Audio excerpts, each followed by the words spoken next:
النبي الأمي وعلى آله وأصحابه وأزواجه وبناته وبارك وسلم. اللهم صل على جميع الأنبياء والمرسلين وعلى الملائكة المقربين وعلى سائر الصحابة والتابعين وعلى عباد الله الصالحين. اللہ کے پاک کلام قرآن مجید میں یہ 17 نمبر پارہ ہے اور سورہ حج کی آیت نمبر 26 سے لے کر آیت نمبر 33 تک. سورہ حج 17ویں پارے میں سے آیت نمبر 26 سے لے کر 33 تک آج کی آیات جو ہمارے زیر مطالعہ ہیں اس خطبہ جمعہ میں. آئیے سب سے پہلے ان آیات کا مفہوم اور پھر انشاءاللہ اسی پس منظر میں ہم دیکھیں گے اللہ کے پیارے نبی محمد کریم رحمت للعالمین صلی اللہ علیہ وآلہ وسلم نے جو 10 ہجری میں حج فرمایا، اس حج کی عملی صورت کیا تھی. اس حج کو جس میں آپ نے خطبہ حجۃ الوداع بھی ارشاد فرمایا، وہ حج جس میں آپ کے ساتھ مجموعی طور پر تقریباً 1.5 لاکھ افراد مدینہ منورہ سے مکہ مکرمہ تک مل گئے تھے. وہ ایک تاریخی حج جو تاریخ میں اپنا بالکل ایک الگ حیثیت اور الگ نمونہ رکھتا ہے، اس حوالے سے انشاءاللہ بات ہوگی. آئیے سب سے پہلے اس کا مفہوم. بسم اللہ الرحمن الرحیم. اللہ کے مبارک نام سے جو بڑا مہربان بہت زیادہ رحم کرنے والا ہے. ذرا تصور کیجئے اس کیفیت کا کہ جب ہم نے اپنے بندے اپنے نبی ابراہیم علیہ السلام کو اس بیت اللہ کے گھر میں ٹھکانہ عطا فرمایا اور انہیں بتایا کہ میرے ساتھ شرک نہیں ہونا چاہیے. یہ تمہاری پہلی ذمہ داری یہاں رہتے ہوئے یہ ہے ابراہیم کہ میرے ساتھ شرک نہ کیجیے گا اور میرے اس گھر کو طواف کرنے والوں کے لیے، قیام کرنے والوں کے لیے، رکوع اور سجدہ کرنے والوں کے لیے ہمیشہ پاک رکھیے. اور اس گھر کے اندر کھڑے ہو کر لوگوں کو حج کے لیے آواز دیں، پکاریں، بلائیں. وَأَذِّن فِي النَّاسِ بِالْحَجِّ. جب تم پکارو گے لوگ اپنے جانوروں پر، کمزور جانوروں پر، موٹے تازے جانوروں پر، جہاں جہاں ہم تمہاری آواز پہنچائیں گے لوگ تمہاری آواز پر لبیک کہتے ہوئے اپنے اللہ کی رضا کے لیے، اس گھر کی زیارت کے لیے، اس کے طواف کے لیے وہاں سے چل پڑیں گے. اس لیے کہ وہ یہاں آ کے دیکھیں کہ کائنات کے مالک نے ان کے لیے یہاں کیا کیا منافع اور کیا کیا فوائد رکھے ہیں، اور پھر اپنے اللہ کا نام کو بلند کریں، اللہ کی کبریائی کو بلند کریں. ان خاص دنوں میں جو ایام حج ہیں اور جو کچھ ہم نے انہیں عطا کیا ہے ان جانوروں کو اللہ کے راہ میں قربان کریں اور اس میں سے خود بھی کھائیں، اور جو لوگ استطاعت نہیں رکھتے ان کو بھی کھلائیں، اور پھر فارغ ہو کر اپنی نظریں پوری کریں اور اس اللہ کے اس گھر کا طواف کریں. یہ ساری چیزیں اللہ نے ان کو قابل احترام بنایا ہے. یہ شاعر اللہ ہیں. جو شخص ان کا احترام کرتا رہے گا اس کا رب اس کے لیے اسے خیر کا خزانے عطا فرمائے گا. ہم نے تمہارے لیے یہ مویشی جانور حلال کیے ہیں سوائے ان کے کہ جن کو ہم نے اس قرآن مجید میں بتا دیا ہے کہ وہ حرام ہیں. اب تمہاری ذمہ داری یہ ہے فَاجْتَنِبُوا الرِّجْسَ مِنَ الْأَوْثَانِ. بتوں کی گندگی سے، مشرکانہ رویوں کی گندگی سے اپنے آپ کو بچاؤ اور جھوٹ بولنا اور جھوٹی شہادت دینے سے بچ جاؤ. حنفاء للہ، یکسو ہو کر اپنے اللہ کے بندے بن جاؤ. غیر مشرکین بہ، سوائے اس کے کہ تمہارے کسی رویے، عمل یا کسی بھی ذہن سے اللہ کے ساتھ شرک کا کوئی محسوس بھی ہو اس سے اپنے آپ کو بچا لو۔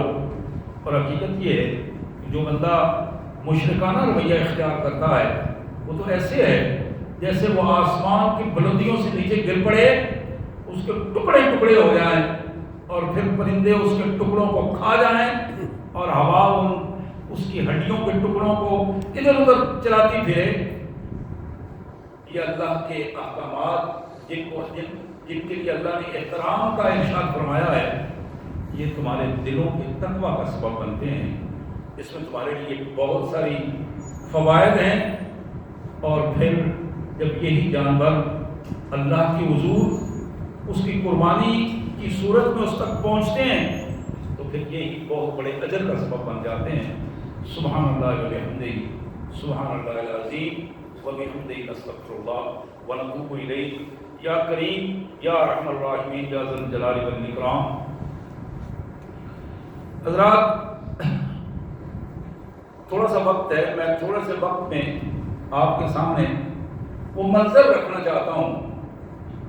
یہ 26 ذی قعدہ ہے، یعنی ذی الحج سے 4 دن پہلے، ذی الحج کا چاند نظر آنے سے 4 دن پہلے ہفتے کا دن ہے، اور 10 ہجری نبی رحمت صلی اللہ علیہ وسلم کی وفات سے ٹوٹل 3 ماہ پہلے کی یہ بات ہے۔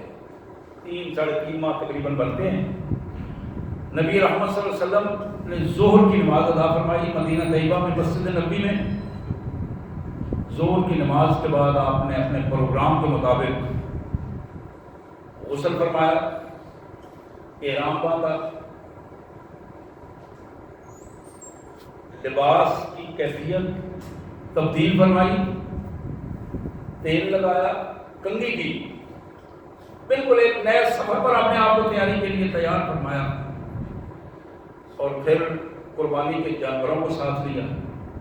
قربانی کے جانوروں کے گلوں میں قلادہ، جو یہ احساس دلائیں جاتے ہوئے کہ یہ قربانی کے جانور جا رہے ہیں، ان کے گلوں میں پٹا ڈال کر قلادہ ڈالا۔ اور پھر ایک قافلہ تھا جو مدینہ منورہ سے نکلا، اس نیت کے ساتھ کہ آج کائنات کے سب سے خوبصورت، سب سے بڑے انسان اور سب سے بڑے رہنما کے ساتھ حج کی ادائیگی ہو رہی ہے۔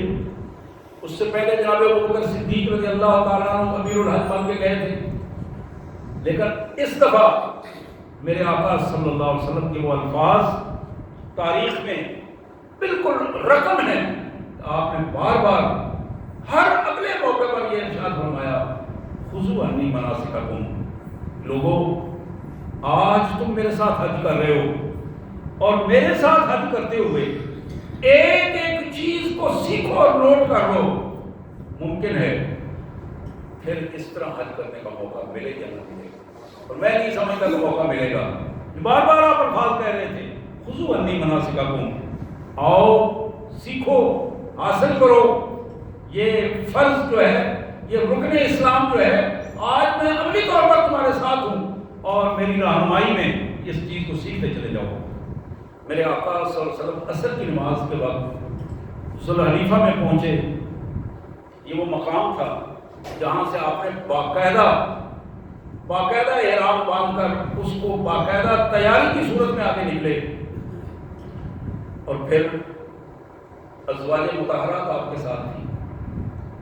اس وقت 9 ازواج مطہرات اس قافلے میں شامل تھی۔ آپ کی صاحبزادی جو اس وقت زندہ تھی، سیدہ فاطمہ الزہرا سلام اللہ علیہا، جنہیں آپ نے جنت کی خواتین کی سردار قرار دیا ہے، سیدۃ النساء، سیدہ فاطمہ سلام اللہ علیہا بھی آپ کے ساتھ تھی، بیٹی بھی ساتھ ہیں، ازواج مطہرات بھی ساتھ ہیں، امہات المومنین۔ اس قافلے کے ساتھ میرے آقا صلی اللہ علیہ وسلم اپنی اونٹنی پہ سوار ہیں، اس سوار نبی اونٹنی، اور پھر خواتین اپنے اپنے اونٹنیوں پہ سوار ہیں، قربانی کے جانور ہیں، اور پھر اس کے بعد امت کا ایک قافلہ ہے جو میرے آقا صلی اللہ علیہ وسلم کے ساتھ نکل رہا ہے۔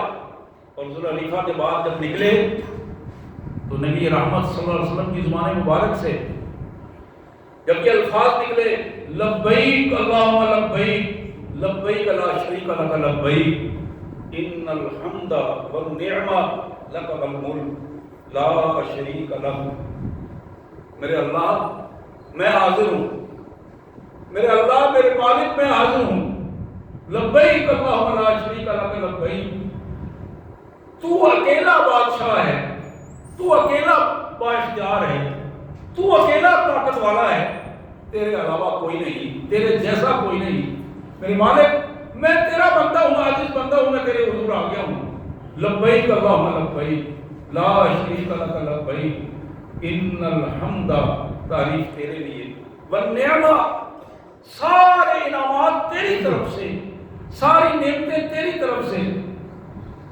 ان الحمد والنعمۃ لک والملک، یہ تعریف بھی تیری، نعمتیں بھی تیری اور بادشاہت بھی تیری۔ اب اندازہ کریں ان الفاظ کے کتنے قیمتی الفاظ ہیں، ان الحمد والنعمۃ لک والملک لا شریک لک، ان میں کسی چیز میں کسی بندے کا کوئی حصہ نہیں ہے، تو وحدہ لا شریک ہے، لا شریک لک۔ حضرات یہ وہ موقع، آپ ذرا اس کا تصور کیجئے کہ 1.5 لاکھ بندہ محمد کریم صلی اللہ علیہ وسلم کے ساتھ آپ کی آواز میں آواز ملا کر جب مدینہ طیبہ کے اس راستے سے آ رہا ہے، اور پھر یہی سب کی زبان پر ایک ہی الفاظ ہیں لبیک اللہم لبیک، اس فضا کی کیفیت کیا ہوگی؟ وہ جب آواز جہاں جہاں تک پہنچتی ہے اس کی کیفیت کیا بنے گی؟ وہ ہوا، وہ فضا، وہ صحرا، وہ دشت، وہ علاقے، وہ جانور، وہ پرندے، وہ ساری کیفیات جس کو وہ دیکھ رہے ہیں، اور سب سے بڑھ کر اللہ کے جو فرشتے اس پوری کائنات میں اور آسمان سے جان کر دیکھ رہے ہیں کہ آج اللہ کی کبریائی اس کیفیت میں بیان ہو رہی ہے کہ اس خطے میں آج تک اس سے پہلے اتنی بڑی اجتماعیت ایک شخص کی قیادت میں آج تک اکٹھی نہیں ہوئی۔ یہ محمد کریم صلی اللہ علیہ وسلم کی قیادت ہے کہ جس کی قیادت میں آج اتنے زیادہ افراد ایک ہی جملہ یکسو ہو کر بولتے چلے جا رہے ہیں، اور اس ایک جملے کے لیے جو خالصتاً اللہ کے لیے خالص کر دیا گیا تھا۔ میرے آقا صلی اللہ علیہ وآلہ وسلم اس سفر میں مجموعی طور پر، اس سفر میں آپ ذرا اندازہ کریں 1 لاکھ سے اوپر افراد ایک ہی لباس، سب نے 2 چادریں پہنی ہیں سوائے خواتین کے، ایک چادر اوپر ہے اور ایک باندھی ہوئی ہے، ایک ہی لباس، ایک زبان، ایک نعرہ، ایک ہی سلوگن۔ یہ رنگ جو بنتا ہے یہ ہے صبغت اللہ کا رنگ، یہ ہے صبغت اللہ کا رنگ، یہی رنگ ہے جو کائنات کا مالک چاہتا ہے۔ اللہ یہی چاہتے ہیں کہ تم مدینہ میں ہو، مکہ میں ہو، بیت المقدس میں ہو، یا پاکستان میں ہو، یا ہندوستان میں ہو، یا امریکہ میں ہو، رشیا میں ہو، جہاں بھی ہو، تمہارے اوپر رنگ ایک ہونا چاہیے، اور وہ رنگ صبغت اللہ کا رنگ ہے۔ تمہاری زبان سے اللہ کی کبریائی، اور تمہارے اللہ سے، تمہاری کردار میں اپنے اللہ کی اطاعت اور محمد رسول اللہ صلی اللہ علیہ وسلم کی اطاعت ہونی چاہیے۔ جناب علی کرم اللہ وجہہ یمن میں گئے ہوئے تھے، وہاں صدقات وصول کرنے کی ذمہ داری تھی آپ کی۔ محمد کریم صلی اللہ علیہ وسلم نے انہیں پیغام بھیجا کہ علی تم مدینہ آنے کے بجائے سیدھا مکہ میں آ کر ہمیں ملو، اور تم بھی اس حج میں شریک ہو جاؤ۔ جناب علی کرم اللہ وجہہ یمن سے سیدھا مکہ مکرمہ حاضر ہو گئے۔ تقریباً 7 دن حضور صلی اللہ علیہ وسلم کے اس قافلے کو مدینہ منورہ سے مکہ مکرمہ آتے ہوئے لگے۔ 7 دن کے بعد آپ جب وادی ذی طویٰ میں مکہ مکرمہ سے باہر پہنچے تو رات کا وقت تھا، اور آپ نے وہاں رات کا وقت سٹے کیا، مکہ مکرمہ میں داخل نہیں ہوئے۔ اور اس وادی ذی طویٰ میں آپ نے زور، عصر، مغرب، عشاء اور پھر آگے اگلی نماز بھی ادا کی۔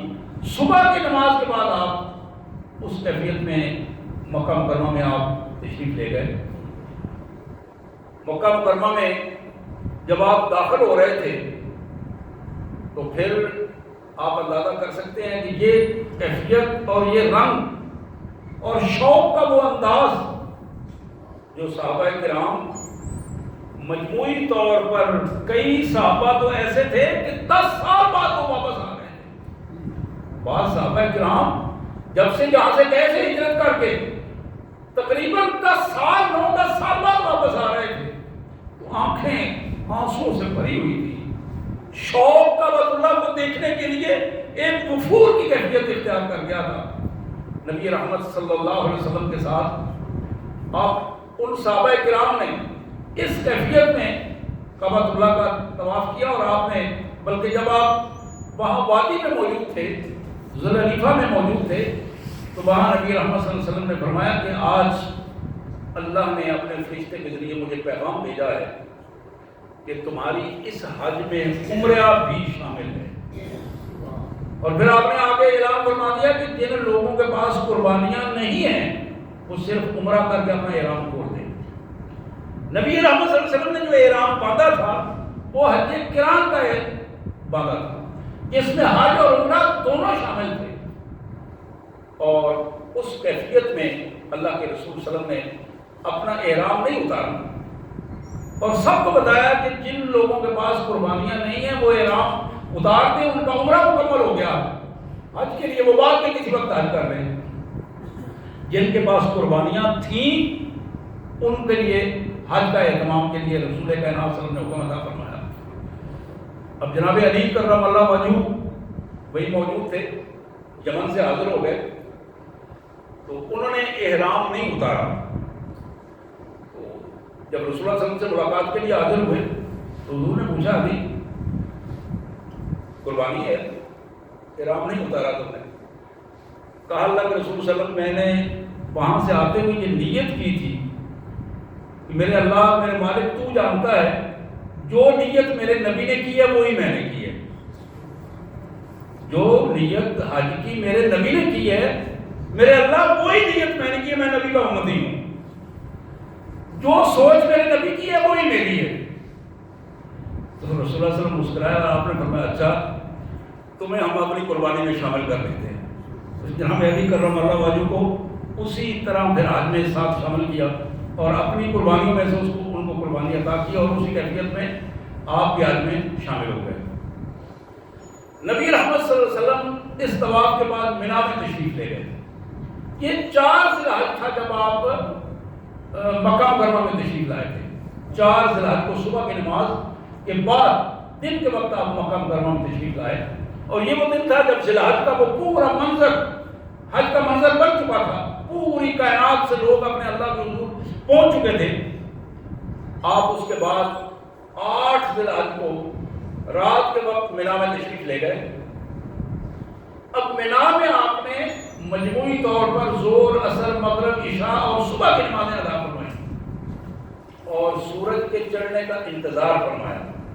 اس کے بعد جب سورج بلند ہو گیا تو آپ مینا سے اپنی اونٹنی پہ سوار ہوئے اور آپ تشریف لائے عرفات میں۔ عرفات میں آپ نے پھر خطبہ حج ادا فرمایا۔ اب یہ وہ خطبہ عرفات کا وقوف، وہاں ٹھہرنا 10 ذی الحج کو اور خطبہ حج میں شامل ہونا، یہ ہے وہ بنیادی طور پر حج کا اہم ترین رکن جو حج کے اس کیفیت کو مکمل کر دیتا ہے۔ نبی رحمت صلی اللہ علیہ وسلم نے ایک خطبہ، 3 خطبے آپ کے، ایک مینا میں خطبہ ارشاد فرمایا مختصر سا، ایک خطبہ حج ہے جو آپ نے عرفات میں ارشاد فرمایا، اور پھر ایک خطبہ ہے جو آپ نے واپس آ کے طواف وداع کے بعد وہاں بیت اللہ شریف میں خطبہ ارشاد فرمایا۔ وہاں عرفات کے بعد جب آپ واپس تشریف لائے اور وہ طواف جسے طواف زیارہ کہا جاتا ہے اور وہ بھی رکن ہے حج کے حوالے سے، اہم ترین طواف ہے، محمد کریم صلی اللہ علیہ وسلم نے اس طواف کے بعد یہ طواف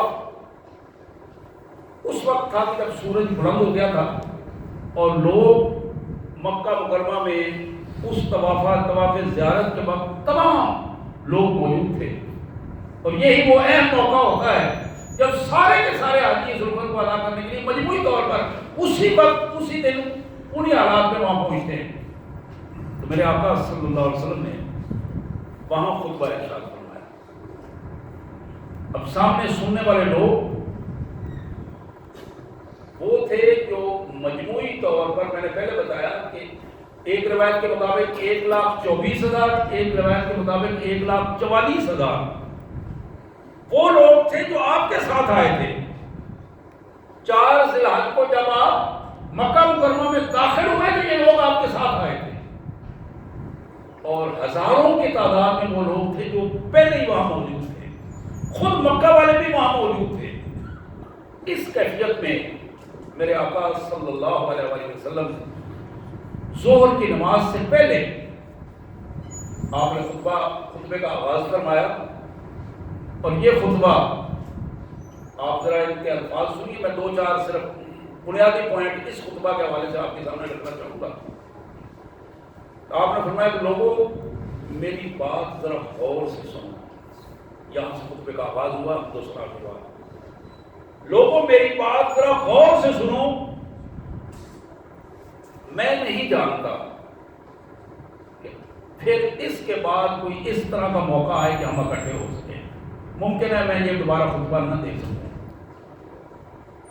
یہ ایک بہت بڑی انڈیکیشن تھی میرے لیے، آپ کے لیے، اور آنے والے لاکھوں انسانوں کے لیے، یہ بہت بڑا اشارہ تھا کہ لوگوں تم میں سے کوئی بھی میرے سمیت اپنی زندگی کا مالک نہیں ہے، ہم سب کی زندگیاں اور موت صرف اللہ وحدہ لا شریک کے قبضہ قدرت میں ہے۔ آج ہم یہاں اکٹھے ہوئے ہیں، ممکن ہے پھر اکٹھے نہ ہو سکے، اس انداز میں ہم نہ مل سکیں، تو لہذا جو کچھ میں تمہیں سکھانا چاہتا ہوں آج پوری توجہ سے میری بات سنو۔ اور پھر آپ نے جو ارشاد فرمایا، لوگوں میں پہلی چیز جو تمہارے سامنے رکھنا چاہتا ہوں، آج اسے پورے غور سے سنو اور دنیا تک پہنچا دو کہ تمہارے آپس کے مال، تمہاری اپنی عزت اور تمہارے خون تمہارے لیے ایک دوسرے کے لیے محترم ہے، قابل احترام ہے، حرام ہے، اور تم میں سے کسی کو یہ اجازت نہیں کہ وہ کسی کی عزت کو حلال کرے، کسی کو یہ اجازت نہیں کہ وہ کسی کے مال پر دسترازی کرے، کسی کو یہ اجازت نہیں کہ وہ کسی کے خون کے درپے ہو اور قتل و غارت کا ذمہ اپنے سر لے لے۔ یہ بالکل اسی طرح قابل احترام ہے جس طرح آج کا دن قابل احترام ہے، آج کا یہ مہینہ قابل احترام ہے، اور جس طرح آج کا یہ شہر، اللہ کا یہ حرم قابل احترام ہے، اسی طرح تمہارے مال، تمہاری عزتیں، تمہاری آبروئیں اور تمہارے خون اسی طرح تم میں سے ایک دوسرے کے لیے قابل احترام ہے۔ یہ پہلا پیغام تھا جو میرے آقا صلی اللہ علیہ وسلم نے اس خطبہ میں ارشاد فرمایا، اور میں یہاں رک کر اگر یہ بات کہہ دوں تو شاید غلط نہ ہوگی۔ آج امت نے جس چیز کی سب سے زیادہ خلاف ورزی کی ہے وہ یہی چیز ہے، مالوں میں دسترازی، عزتوں میں دسترازی، اور قتل و غارت کے حوالے سے خونوں میں دسترازی۔ یہ وہ چیزیں ہیں جو غیروں نے امت کی پہچان بنا دی، اور امت اس عمل میں اپنے آپ کو اس نے بدنام کر دیا۔ میرے پیارے آقا صلی اللہ علیہ وسلم نے ارشاد فرمایا تھا، لوگوں تمہارے پاس جس کی امانتیں ہیں، یہ دوسرا پوائنٹ تھا خطبے کا، جس چیز کے پاس جس کی امانتیں ہیں، آج میں تم میں ہر ایک کو یہ ذمہ داری دے کے دیتا ہوں کہ وہ امانتیں اس کو واپس کر دو۔ پھر آپ نے فرمایا، خدا کی قسم آج جہلیت کے جتنے نظام جتنا دستور، جتنے قوانین اس وقت اس خطے میں موجود تھے، آج اللہ کے بندے نے اللہ کی طاقت سے ان کو اپنے پاؤں سے روک دیا۔ آج میرے قدموں کی خاک ہے وہ، یہاں اللہ کے قانون کے خلاف کوئی چیز برداشت نہیں کی جائے گی۔ شراب نے ارشاد فرمایا، لوگوں، جاہلیت کے قوانین، ان میں خون بہانا، قتل و غارت تھی۔ آج سے پہلے جتنے خون بہائے گئے ہیں وہ سب کے سب معاف ہیں، اور آج کے بعد کسی کو جرأت نہیں ہونی چاہیے کہ وہ کسی دوسرے کا خون بہائے۔ اگر کوئی ایسا کرے گا تو اس سے انتقام لیا جائے گا۔ میں سب سے پہلے، آپ نے فرمایا، میں سب سے پہلے اپنے خاندان میں سے ربیہ بن حارث بن عبد المطلب کا خون بنی حذیل کو معاف کرتا ہوں، جنہوں نے اس کا قتل کیا اور وہ انتقامی طور پر موجود تھا۔ آج میں اپنے خطبے میں تمہیں کھل کر بتاؤں کہ ہماری طرف سے وہ خون معاف کر دیا گیا ہے، کسی قسم کا کوئی انتقام نہیں لیا جائے گا۔ پھر محمد کریم صلی اللہ علیہ وسلم نے ارشاد فرمایا، لوگوں، آج کے بعد اس خطہ میں سود نہیں چلے گا۔ سود اللہ کی نافرمانی کا بہت بڑا مظہر ہے۔ آج سے پہلے جس نے جس طرح کا کوئی سودی کاروبار کیا ہے، وہ سارے کا سارا سود آج کے بعد ختم ہے، سوائے اس کے اس کو اصل رقم لوٹا دی جائے۔ اور پھر آپ نے فرمایا، میں اپنی فیملی، اپنے خاندان میں سے اپنے چچا عباس بن عبد المطلب، جن کا بہت سارا سود لوگوں نے دینا ہے، میں ان کی طرف سے ان کے مطالبہ جو انہوں نے ان کا تھا، اس میں سارا کا سارا سود معاف کر دے گا۔ عباس آج کے بعد کسی سے کوئی سود نہیں لیں گے، کوئی مطالبہ نہیں ہوگا، سوائے اس کے کہ میرے چچا عباس کی اصل رقم واپس کر دیں۔ اور ہماری طرف سے یہ بات مثال کے طور پر پیش کی جا رہی ہے کہ آج کے بعد سودی کاروبار اور سودی نظام ختم کر دیا گیا ہے۔ اور پھر میرے آقا صلی اللہ علیہ وسلم نے فرمایا، لوگوں، عرب میں، اس خطہ عرب میں آج کے بعد شیطان کی عبادت نہیں ہوگی، پرستش نہیں ہوگی۔ اللہ نے اس کو فتح کر دیا ہے، اور اللہ نے یہاں بت پرستی اور شیطان کی پرستش کو ختم کر دیا۔ آج کے بعد ایسا نہیں ہوگا۔ اور بڑا خوبصورت جملہ ارشاد فرمایا کہ لوگوں، اس کے بعد اگر تم شیطان کی اطاعت کرو گے، اس سے وہ خوش ہوگا۔ پرستش تو اس کی نہیں ہوگی، لیکن اگر تم نے شیطان کی اطاعت کا کوئی پہلو بنا لی، اس کی بات مان لی، تو یقیناً تم نے اس کو خوش کیا۔ یہی وہ پہلو ہے حضرات، جس کے حوالے سے محمد کریم صلی اللہ علیہ وسلم نے ہمارے سامنے قانونی انداز میں یہ چیزیں رکھی۔ پھر آپ نے ارشاد فرمایا کہ لوگوں، اپنی عورتوں کے حقوق کا خیال رکھو۔ میں تمہیں خصوصی ہدایت دیتا ہوں کہ اپنی گھر میں اپنی خواتین کے حقوق کا خیال رکھو۔ تمہارا نکاح ان سے اللہ کے نام اور اللہ کے عہد سے ہوا ہے۔ یہ اللہ کی مہربانی ہے کہ اس نے اپنی خصوصی مہربانی سے تمہارے دست نگر بنا دیا ان کو، اور تم ان کے حقوق کا خیال رکھو۔ ایک ایک چیز، ان کا کھانا پینا، ان کا رہنا، ان کے خرچ اخراجات، جو بنیادی چیزیں ہیں وہ تمہاری ذمہ داری ہے، اور تم ان کی ذمہ داری کو ادا کرو۔ مجھے حدیث مبارک یاد آ رہی ہے، نبی رحمت صلی اللہ علیہ وسلم نے حضرت معاذ بن جبل کو جو ارشاد فرمائی تھی، اس حدیث کے آخری 2 پوائنٹ آپ نے فرمایا کہ انفق علی عیالک من طولک، معاذ اپنے بیوی بچوں پر کھلے ہاتھ سے خرچ کیا کرو۔ جو لوگ اپنی بیوی بچوں کو اخراجات درست نہیں دیتے اور ان کی بیویاں پیچھے سے اپنے ماں باپ سے لے کر کھاتی ہیں، انہیں اس بات کا اندازہ ہو جانا چاہیے کہ کل اللہ کے حضور وہ مجرم کی حیثیت سے پیش ہوں گے۔ مجرم کی حیثیت سے پیش ہوں گے، اللہ کے ہاں ان کی گرفت ہوگی۔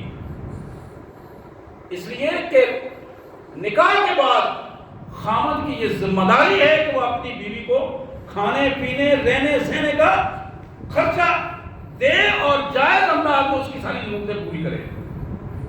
تو نبی رحمت صلی اللہ علیہ وسلم نے فرمایا کہ وہ انفق علی عیالک من طولک، اپنے بیوی بچوں پر کھلے ہاتھ سے خرچ کیا کرو، وہاں بخل سے کام نہ لو۔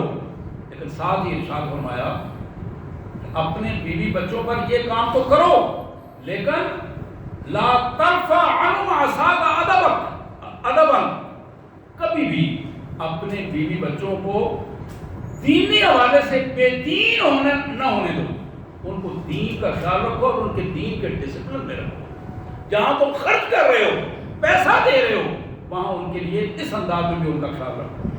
حضرات، نبی رحمت صلی اللہ علیہ وسلم نے فرمایا تمہاری بیویوں کا یہ فرض ہے کہ وہ اپنے گھر میں کوئی بے حیائی کا کام نہ ہونے دے، نہ خود کریں نہ ہونے دے۔ تمہاری بیویوں کا یہ فرض ہے کہ جس کو تم پسند نہیں کرتے، یہ بیوی کا فرض ہے کہ وہ اپنے گھر میں اپنے خامد کی اجازت کے بغیر کسی کو نہ آنے دے، یہ بیوی کا فرض ہے۔ جہاں آپ نے فرمایا کہ عورتوں کے حقوق ہیں، وہاں مردوں کے بھی حقوق ہیں، اور باہم دونوں ایک دوسرے کے حقوق کا خیال رکھو۔ پھر نبی رحمت صلی اللہ علیہ وسلم نے ارشاد فرمایا ایھا الناس انما المؤمنون اخوہ، لوگوں یاد رکھو کہ تمام ایماندار آپس میں بھائی بھائی ہیں، بھائیوں والا رویہ اختیار کرو۔ پھر آپ نے فرمایا کہ لا فضل لعربی علی العجمی ولا لعجمی علی العربی ولا لاسود علی الاحمر ولا لاحمر علی الاسود، کسی عربی کو اجمی پر اور کسی اجمی کو عربی پر، کسی کالے کو گورے پر اور کسی گورے کو کالے پر کوئی فضیلت حاصل نہیں الا بالتقوی، کلکم بنو آدم، تم سارے آدم کی اولاد ہو، وآدم من تراب، اور آدم کو اللہ نے مٹی سے پیدا کیا۔ آج جہالت کی رسمیں، محمد کریم صلی اللہ علیہ وسلم نے فرمایا جہالت کی رسموں سے منہ موڑ لو، جاہلانہ رسوم و رواج سے بچ جاؤ۔ آج ہماری ذلت اور رسوائی کی وجہ یہ ہے کہ ہمیں یہ تو یاد ہے کہ ہماری نسل فلاں ہے، ہم فلاں فیملی سے ہیں، خاندان سے ہیں، ہمارا حسب نسب وہ ہے، لیکن ہمیں یہ یاد نہیں ہے کہ حسب نسب بعد کی بات ہے۔ سب سے پہلی بات یہ ہے کہ انما المؤمنون اخوہ، تمام ایماندار آپس میں بھائی بھائی ہیں، وہاں ایک دوسرے کا احترام، ایک دوسرے کے مال و دولت کا احترام، عزت کا احترام، خون کا احترام، اس چیز کو بنیادی حیثیت حاصل ہونی چاہیے۔ پھر آخر میں میرے آقا صلی اللہ علیہ وسلم نے ارشاد فرمایا لوگو ترکت فیکم امرین ما تمسکتم بہما لن تضلوا من بعدی، کتاب اللہ و سنت نبیکم، میں تم میں دو چیزیں چھوڑے جا رہا ہوں، جب تک ان دو چیزوں کو مضبوطی سے تھامے رہو گے دنیا کی کوئی قوت تمہیں گمراہ نہیں کر سکے گی۔ ایک اللہ کی کتاب ہے اور ایک تمہارے نبی کی سنت ہے، نبی کا راستہ ہے۔ آج فرقہ بندی کی اس لعنت میں جس میں مبتلا ہے امت، آج بے راہ روی کی اس لعنت میں جس میں مبتلا ہے یہ امت، آج جس بے حیائی اور جن حقوق کے غصب کرنے کی کیفیات میں یہ امت مبتلا ہو چکی ہے، آج یہ وہی چیزیں ہیں کہ ہم کتاب اور سنت سے دور ہو چکے ہیں، اللہ کی کتاب کو پڑھنا چھوڑ دیا ہے، ٹھیکے پہ لے دیا ہے، رسول اللہ کی سنت کے قریب ہم نہیں جاتے، کس سے کہانیاں سننے کو ہم ترجیح دیتے ہیں۔ نتیجہ یہ نکلتا ہے کہ جب ہم کس سے کہانیوں کو سننے میں ترجیح دیں گے، اللہ کی کتاب کو چھوڑ دیں گے، رسول اللہ کی سنت کو چھوڑ دیں گے، تو پھر دنیا کی کوئی قوت ہمیں ہدایت کی طرف نہیں آنے دے گی۔ ہر قوت ہدایت کے سامنے میں رکاوٹ بنے گی۔ اس رکاوٹ سے رسول اللہ صلی اللہ علیہ وسلم نے آخر میں ارشاد فرمایا سنو، تم میں سے ہر ایک سے کل اللہ ضرور میرے بارے میں پوچھا جائے گا۔ یہ آخری الفاظ ہیں رسول اللہ صلی اللہ علیہ وسلم کے، میرے بارے میں پوچھا جائے گا، کیا جواب دو گے؟ کیا میں نے حل بلغت، کیا میں نے اللہ کا دین تم تک پہنچایا ہے؟ سچی باتیں جو مجھ تک پہنچی تھی پہنچا دی ہیں؟ تو جواب ملا بلغت و ادیت یا رسول اللہ، اللہ کے رسول صلی اللہ علیہ وسلم آپ نے پہنچا بھی دیا ہے اور سچی بات یہ ہے کہ پہنچانے کا حق ادا کر دیا ہے۔ تو پھر آپ نے اللہ کو گواہ بنایا، 3 دفعہ انگلی اٹھا کر فرمایا اللہم اشہد، میرے مالک اس پر گواہ رہنا، تیرے بندے کے بارے میں یہ گواہی دے رہے ہیں کہ میں نے تیرا پیغام ان تک پہنچا دیا ہے۔